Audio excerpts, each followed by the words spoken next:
Bismillahirrahmanirrahim. Allahumma sholli wa sallim ala sayyidina wa maulana Muhammadin wa ala alihi wa sahbihi asma'in amma ba'du. Ingkang sangat kula hormati Mbah Kawula Gus Syihab Gus Zaim sedanten keluarga Kiai Haji Maksum. Kula niku pernah putu kalian Gus Syihab Gus Zaim mergi kula numpun generasi ke-6 napa ke-7 saking Mbah Maimunah garwanipun Mbah Umar. Di kula rawuh mriki niat hormat Mbah Maksum mergi keluarga sedanten nate ngaos kalian Mbah Maksum. Kula piyambak dados kebanggaanipun keluarga bilih Mbah Maksum termasuk tercatat tenggene A'lamul Makkiyin. Dados tiang-tiang Jawi sing namine Mudawwan dibukukan tenggene kitab-kitab teng Mekah, termasuk cetakan-cetakan Darul Minhaj sing dicetak teng Jeddah. Niku keluarga Lasem termasuk nyumbang paling kathah. Teng mriku wonten Mbah Maksum, Mbah Bedawi, Mbah Siddiq. Niku keluarga-keluarga Lasem ingkang dicatet teng A'lamul Makkiyin, termasuk pun cetakan Darul Minhaj sing notabene nggih radi-radi Wahabi. Terus radi niku mboten pati tenanan, mergi tradisi teng Mekah niku ulama-ulama Wahabi nggih hormat kalian kita. Kula gadah kitab namine Al-Futya Al-Ulya li Hayati Kibari Ulama'i Saudiyah. Niku teng mriku teng Masailul Haji. Niku nggih nyebut ulama-ulama Indonesia termasuk Syekh Nawawi Banten, Syekh Mahfud Termas. Lah niki kula nyekseni piyambak Mbah Maksum niku tenggene A'lamul Makkiyin termasuk ingkang disebat. Beliau disebat nasaban secara nasab nggih disebut bener Maksum bin Ahmad sateruse, terus belajaripun teng Syekhona Khalil tenggene Mbah sinten Mbah Soleh Darat Soleh bin Umar As-Samaroni. Mergi kula nyekseni sanget manhaj-manhaj ingkang dipun lampahi Mbah Maksum niku persis kalian sing dilampahi Syekhona Khalil. Terus kula gadah cerita Mbah Maksum nak ngaos tafsir ngantos dalu. Terus badan niku kangkang munteng pondok, terus ujug-ujug dimulai malih. Terus saking akrabe kalian santri kadang-kadang tengah ngaji nggih, santri-santri guyon farkau apa aja ngrokok sik, Mbah. Sing paling kula kenang dari cerita-cerita kiai-kiai sing naos ngaji Mbah Maksum niku nak ngaos ngangge kopi, ngangge apa muk agung. Terus santri dikan ngunjuk, santrine ngombe tenanan pi dintekno dari Mbah Maksum, "Yo entekno aku sisani." Padahal nyongkone santri niku tabarruk kalian Baqiyah utai asare Mbah Maksum. Terus kula suwun tabarruk teng Atharun Nubuwah, teng Atharul Ulama, Atharul Wirasah An-Nabawiyah niku para ulama niku diterusaken. Sayyid Muhammad tenggene kitab Mafahimu Yajibu Antusahhah piyambake dawuh orang yang ingkar terhadap wasilah itu tidak punya dalil.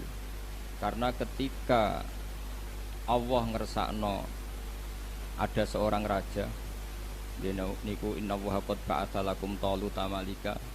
Ketika Talut dados raja niku diantara kepedeannya Talut, pede niku percaya diri niku inna ayata mulkihi ayyatiakumut tabutu fihi sakinatum mir rabbikum wa baqiyatum mimma taraka alu Musa wa alu Haruna tahmiluhul malaika. Terus Talut niku pede mimpin niku mergi gadah sunduk semacam kotak keramat niku cara mriki peti keramat sing teng mriku wonten baqiyatum mimma taraka alu Musa wa alu Haruna tahmiluhul malaika. Terus cara Ki Jawa kira-kira nggih jimat ngoten. Nah saniki jimate naga sastra disimpen mergo regane larang mboten perkara warisane Nabi.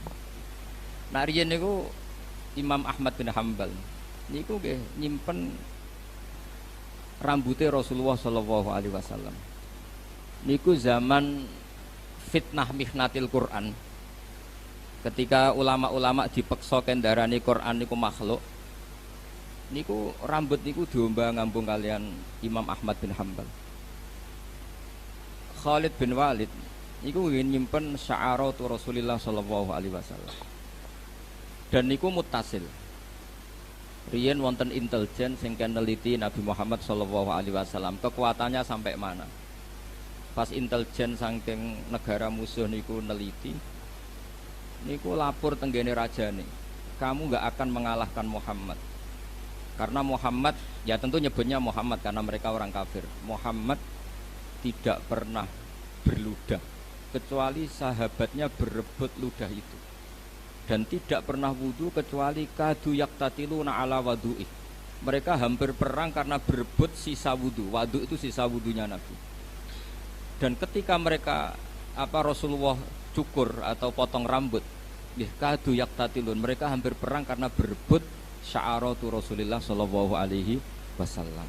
Terus kula suwun teng mriki wonten ma'athiru wirasati Rasulillah sallallahu alaihi wasallam, yeniku Mbah Maksum sing kula asyhadu syahadatan sanate niku termasuk sanat ali. Mergi teng manaqibe Syekhina Khalil niku termasuk murid sing disebut Mbah Maksum. Teng masuk masaikh Syekhina Khalil niku langsung Sayyid Zaini Dahlan. Dados menawi sanad kula, misale kula Mbah Mun, Mbah Zubair, Ki Fakih Mas Kumambang niku Mbah Mahfud lewat Sayyid Abi Bakar Sato Sohibul I'anah nembe Sayyid Zaini Dahlan. Menawi Mbah Maksum berarti Mbah Maksum Syekhona Khalil, Syekhona Khalil itu menangi Sayyid Zaini Dahlan. Otomatis dia menangi sinten Syekh Nawawi Banten. Terus sanad tenggene teng putih Lasem niku termasuk sanad Ali. Sanad Ali itu derajat Mbah Maksum Syekhona Khalil langsung Sayyid Zaini Dahlan. Terus kula niku cara pernah keluarga ngundang Gus Syihab Gus Zaim yo Mbah, cara pernah guru nggih malah buyut. Iki wau, misale kula Mbah Mun, Mbah Zubair, Ki Fakih Mas Kumambang, Mbah Mahfud, terus Sayyid Abi Bakar Sato nembe Sayyid Zaini Dahlan. Terus kula tok Sayyid Zaini Dahlan itu generasi ketujuh. Nah menawi Gus Zaim, Mbah Ahmad Syakir, Mbah Maksum, Syekhona Khalil langsung Sayyid Zaini Dahlan, kinten-kinten kelima. Terus kula suwun tradisi-tradisi keilmuan, tradisi-tradisi tadwin nggih, membukukan manaqibul akhyar ini kedah dilakukan keluarga. Karena ngantos wonten aliran-aliran sing macem-macem niku sebabnya niku mboten merujuk al-kutubul mudawwanah, tidak merujuk kitab-kitab sing ditadwin, sing mutadawal, sing di napa nggih wirasatan, jilan an jilin kabiron an kabirin. Terus memahami Qur'an sak karepe dhewe, mboten ngangge napa sanad. Padahal dawe para ulama riyen, inna hadzal ilma dinun fangzuru amman ta'khuduna dinakum. Ilmu iku agama, fangzuru amman ta'khuduna dinakum. Maka lihatlah siapa yang kamu ambil ilmunya. Pergi sebagian ilmu niku di luar dugaan akal. Kathah ilmu sing di luar dugaan apa? Akal. Misalnya ngeten, niki sing sering didawaken Mbah Mun. Ihdinas siratal mustaqim siratal ladzina an'amta 'alaihim. Kene apa kok ora ihdinas siratal mustaqim siratoka, dalan jejeg napa Gusti, dalane jenengan. Niku boten ngoten dawuh pangeran. Mergo Allah niku la yaqulu wa la yasrab. Allah boten dahar, boten ngombe, boten sari. Sampeyan gak mungkin iso niru Allah. Mergo manusa niku hadis Allah qadim. Nak makhluk nirune ya apik makhluk. Sehingga niru kesolehan nggih niru Mbah Maksum, niru Mbah Bedowi, niru Mbah Sambu. Mergo ihdinas siratal mustaqim iku siratal ladzina an'amta 'alaihim. Terus nak wonten tiyang kok nyoal gunane syekh apa, gunane mursyid, gunane kiai iku mboten pati ngaji. Mulane pepatah tengene dunia tarekah orang sing man ta'allama bila syekhin fasyekhuhu setan. Orang yang belajar tanpa guru, guru sing mu'tamad niku gurune setan. Mergo Allah ndawaken dalan lurus iku dalane sapa?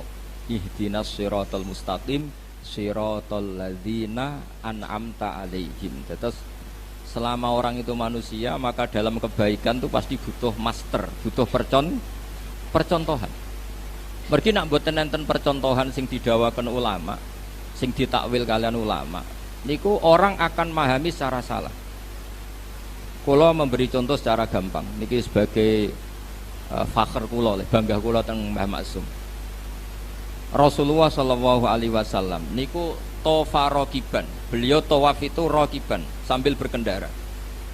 Tapi semua ulama dawakan tawaf masyian, tawaf secara jalan itu lebih afdol ketimbang tofa nopo rokiban. Karena al ajru bi qadrit ta'ab. Tapi umpama Rasulullah kok boten nate tawaf secara berkendara, maka kita tidak pernah tahu keabsahan tawaf secara berkendara. Akhirnya tiang-tiang sepuh yang pakai kursi roda, yang kita sepuh harus digendong. Ini buat nenten dalile. Tapi baru kayak Rasulullah nate tawaf rokiban, ini tiang-tiang sepuh yang ngasto kursi roda, ada dalilnya karena Rasulullah berkendara. Artinya ulama tahu bahwa ketika Nabi tawaf rokiban itu menjelaskan boleh, bukan menjelaskan afdoliyah status keutamaan. Maka dawuhipun Ibnu Hajar Al Asqalani, Nabi tawaf rokiban itu wajib bagi Nabi karena Nabi punya kewajiban menjelaskan secara ilmu biar orang tahu kalau tawaf rokiban itu sah atau boleh. Begitu kan Nabi kadang waktu sholat itu namung istighfar salasan suman soroba, istighfar ping 3 terus bar. Kadang maca subhanallah 33, alhamdulillah 33, Allahu akbar 33 terus wa yaqulu fi tamamim ni'ah wa akbar la ilaha illallah wa akbar. Nabi kadang wiridan sediluk itu wajib. Ben wong ngerti nak wiridan itu bukan wajib. Tapi nak sampean wiridan sediluk terus, niku keliru. Mergo ora tahu dadi rujukan. Tapi nak Nabi wajib, ben go iling-ilingan. Nak ngono iku mboten apa? Wajib. Wonten malih ini dawuh Fathul Bari, ini contoh pentingnya ulama. Nabi nak badha salat niku aqbala alal hadirin. Niku semua riwayat aqbala alal hadirin. Madhep total ngetan. Cara teng Indonesia kira-kira madhep ngetan. Itu ulama mengatakan itu bukan sunnah yang mengikat dengan arti kita harus sepersis itu. Tapi Nabi ingin memaklumatkan bahwa sholatnya selesai. Karena andekan Nabi boten madhep ngetan, cara Indonesia madhep ngetan, madhep ke timur, maka akan dikira Nabi itu fi sholatin. Resikonya apa? Kalau orang jauh-jauh, ini kan Nabi itu imam yang luar biasa karena sayyidul awalin wal akhirin, dan banyak sahabat dari daerah yang jauh itu lari-lari karena ingin menangi Nabi. Nah itu kalau Nabi tetap menghadap kiblat kemudian mereka takbir mengira dirinya masbuk, jebule Nabi pun badhe sholat. Itu secara resiko fikih masalah sekali karena Raktus sholat biman laisa fi sholatin, menggantungkan sholat dengan orang yang sudah tidak sholat. Andaikan Nabi tetap menghadap apa? Kiblat. Maka solusinya Nabi madhep ke timur supaya memaklumatkan bahwa beliau sholatnya selesai. Itu kalau nggak ulama tidak bisa. Meskipun tentu baik orang yang habis sholat madhep ngetan karena sunnah Rasulullah baik. Sing madhep ngalor gitu baik. Sing madhep ngulon gitu baik, karena tadi sing madhep ngulon itu disunatkan punya gerakan yang kira-kira orang tahu kalau sholatnya selesai. Makanya tradisi guru-guru kita kalau tetap madhep ngulon itu oleh istighfar, oleh wiridan sing khas setelah sholat itu dibanterno ben ngerti makmum itu atau orang lain bahwa beliau sudah tidak sholat. Terus ini tahmilan ulama niku penting sangat supaya orang maknani hadis itu mboten jumut, mboten kaku. Kayak apa Rasulullah handekan beliau tidak menghadap ke timur karena nanti dikira beliau fi sholatin. Kalau beliau fi sholatin dikira fi sholatin, orang yang datang Allahu Akbar niat makmum berarti apa? Menggantungkan sholat sama orang yang sudah tidak sholat. Itu secara status fikih masalah kan. Maka beliau untuk menunjukkan sudah sholatnya selesai menghadap timur. Sehingga dengan mahmal seperti itu, tahmilan fikih seperti itu, maka kita legowo. Ada orang yang setelah sholat tetap madhep kiblat. Bagaimanapun kiblat adalah afdhalul jihad. Ada yang menghadap ke utara, ada sebagian kiai yang menghadap ke timur. Semua itu al-amru wasiun, semua itu luas karena bisa dianalisis secara nopo L. Terus kula suwun ilmu niki sing wirasa saking Mbah Maksum nggih, karena kula baleni malih nggih. Mbah Maksum niku termasuk sanad ali. Mergo beliau menangi Syekhona Khalil. Syekhona Khalil itu langsung ngaji kalian Sayyid Zaini. Terus daerah mriki termasuk daerah sing banget barokah. Mergi riyen pernah buyut kula nggih, keluarga Lasem niku nate dados keluarga meskipun boten gadah turunan kalian Sayyid Hamzah Sato. Hamzah Sato niku bin Abdullah bin Umar. Umar niku kakak kandungnya Sayyid Abi Bakar Sato. Sayyid Umar niku gurunipun Ahmad Su'eb, gurunipun Al-Alim Al-Alama Ahmad bin Su'eb niku mbah kandungnya Mbah Maimun. Sayyid Umar juga sing gadah metode wong nak ngaji kudu hafal. Terus beliau hanya mau mengajarkan kitab yang bisa dihafal. Akhirnya teng Jawa wonten tradisi muhafadzah. Niku sing beto Sayyid Umar. Cuma sakniki ra disalah kaprah muhafadzah nggo syarat kenaikan kelas. Sajane mboten nggih syarat wong alim niku kudu muhafadzah. Sakniki mboten nggih kenaikan napa? Kelas. Nah, Sayyid Umar niku gadah putra namine Abdullah, gadah putra jenenge Sayyid Hamzah Sato, uripe teng Sedan. Lah niku Sayyid Hamzah gadah mantu namine Sayyid Haidar. Haidar bin Hasan bin Sodakoh bin Zaini Dahlan. Terus daerah Lasem, Sarang, Sedan niku wonten cicite Sayyid Zaini Dahlan. Gini niku Haidar bin Hasan bin Sodakoh bin Zaini Dahlan. Niku mantunipun Sayyid Hamzah. Mulane alhamdulillah teng Sarang, Lasem, Sedan, Naruan niku kitab I'anatul Thalibin niku kados menu wajib. Mriki dibeto kalian pernah putu-putu kalian Sayyid Abi Bakar Sato. Terus kula suwun wirosa ngeten iki terus kula nganti saniki nggih sering maos kitab Hujjatul Ahli Sunnah wal Jamaah ingkang ditulis dening Bali Maksum. Riyen Bali Maksum ngaos kalian Mbah Dimyati Termas. Mbah Dimyati putrane dipondhokno teng Mbah Maksum, sing Mbah Maksum putrane dipondhokno teng Mbah Dimyati. Mbah Dimyati itu adik kandungnya Mbah Mahfud. Terus kabeh niku min haitsun nasab was sabab niku dzurriyatam ba'duha min ba'd. Terus ngoten mawon ingkang kula aturaken ngapunten sanget. Assalamualaikum warahmatullahi wabarakatuh.